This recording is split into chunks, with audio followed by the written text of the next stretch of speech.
can't have trades, fraudulent activity, the things that were occurring here unless the regulators were looking the other way. And I just hope the American people wake up, because this isn't the only area they're doing it in. They're doing it in healthcare, where the HMO lobby and the pharmaceutical lobby is ripping them off.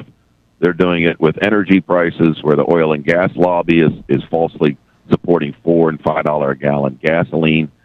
They're ignoring global warming thanks to the coal lobby and electric utility lobby. We've lost control of our government, and now we're going to lose our homes, and some of us are going to lose our jobs because of it. Do you see any criminal indictments down the road? Well, who's going to do the criminal indictments? I'm telling you that the Congress and the legislature and the regulators are in the bag. They're part of the problem.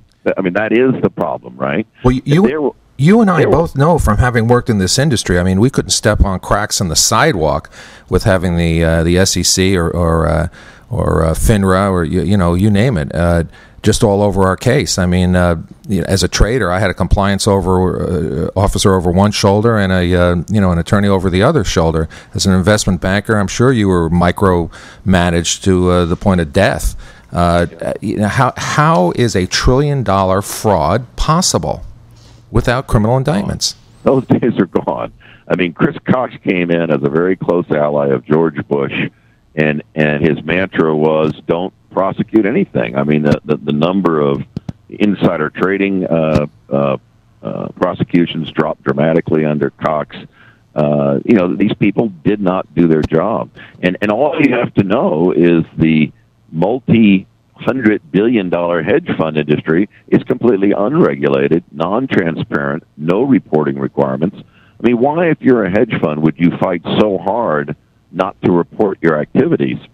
And the answer is pretty simply because you're probably doing something illegal. You're probably involved in either insider trading or market manipulation or something you don't want the public to know about. Other than that, I can't think of some reason why you wouldn't be willing to report your activities. Well, if you look at the activities, you can look at bank earnings, and bank earnings have been up and down over the last year. We've gone from $36 billion in Q2 '07 to $600 million in Q4 '07. So you've got a $35.5 billion basically loss from previous years. How come nobody saw that? Well, now bank earnings have been exploding since this deregulation in '99.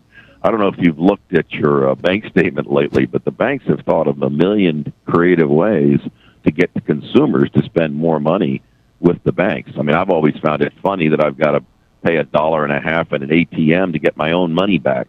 But you bounce a check sometime and or even by accident and look at $70, $80, $90 fees for insufficient funds. I mean, these fees are exorbitant, and they add up to huge profitability for the banks. And that's just the retail banking sector. Right. The real money is made at the proprietary trading desk, are they not? I'm not sure that's true anymore. I think the real money is being made off the consumer.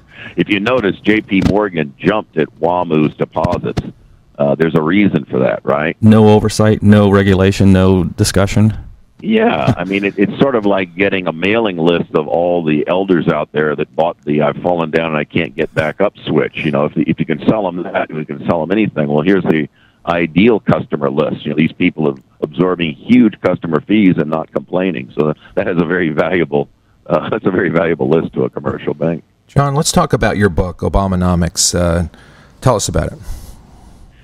Well, because I had this pre-existing condition in which I was very concerned about these markets from 2003, I thought this was going to be a problem when I was writing the book. So I spent almost half the book describing the current financial crisis and what might be done.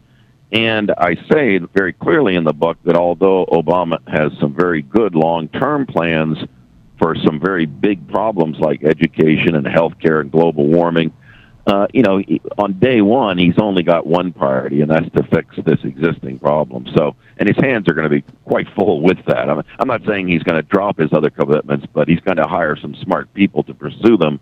And he's going to have to dedicate his full attention to this crisis, because that's really what it is. I mean, the logic that Paulson's putting up has a hole in it, but it's hard to see it, because what he says is correct. that if we don't do something, we're facing a 1929 type episode. But then he presumes that people, by saying he's willing to spend $700 billion, that he has the solution. And I don't think he does. I think his solution is going to make things worse, not better. We're going to expose the banks that they haven't taken the marks and the reserves they need to.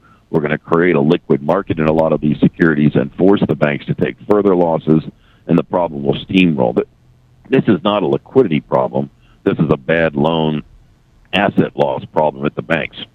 And as these banks take losses, just like in Japan in '93, as these banks take losses, it will threaten their solvency and their equity base, and they will stop lending.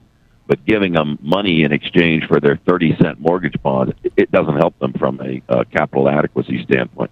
I don't see, since the Glass-Steagall Act was repealed by Bill Clinton and Robert Reich, I haven't been able to differentiate much between Republicans and Democrats.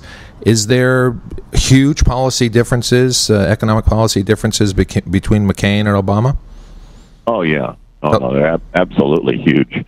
And remember, that was a Republican-led Congress that led that fight to repeal that law in '99. That was Phil Gramm, who until recently, I think, has been talked about as being McCain's Treasury Secretary. And when Phil Gramm ran for president, McCain was the head of his campaign. And he's currently the vice chairman of UBS. Yes, who drove UBS stock down, 85% in value in the short time he was there. No, you can argue that in '92, Clinton looked around and realized that no one was going to be elected president unless they had substantial funds to run a campaign, primarily for television advertising. And you can argue that Clinton went further than someone like me would like to see in selling out the Democratic Party to big business, the Democratic Leadership Council. But having said that, the Republicans perfected this game. They were the ones that brought big money in from business. They were the ones that have talked about deregulation, less regulation, less government, less taxes since the era of Reagan. They've pulled government and regulation out of everything. Unfortunately, the one thing they got wrong was, they had less taxes, but they didn't slow spending at all, so the deficits and debt have exploded.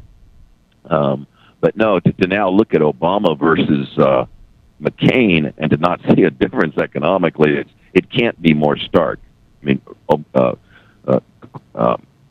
McCain has come out and said that he favors a continuation of the Bush economic policies, whatever those are. Excuse me. He's come out and said that he clearly supports extending the Bush tax cuts to the wealthiest 10% of